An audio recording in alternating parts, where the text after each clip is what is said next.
Halo Kak, bertemu lagi dengan Puspita Floris. Kali ini akan menjelaskan cara membuat bunga dari kawat bulu.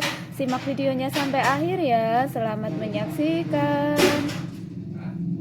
Untuk alat dan bahan yang perlu disediakan ada kawat bulu, ini untuk warna putih, terus yang kuningnya untuk putih, terus ini ada korek, ada gunting, ada lem tembak.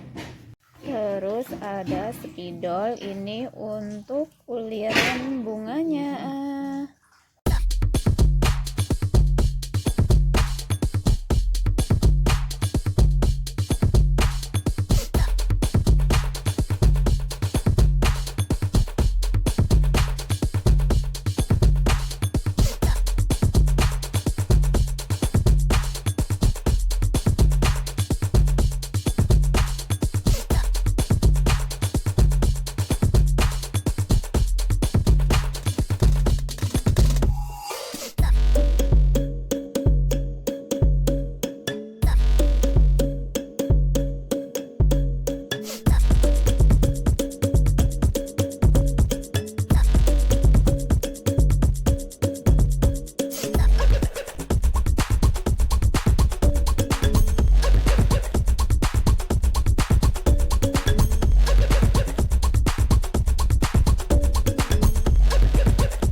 Jadi ya Kak, bunga mini dari kawat bulu. Mudah dan simpel kan?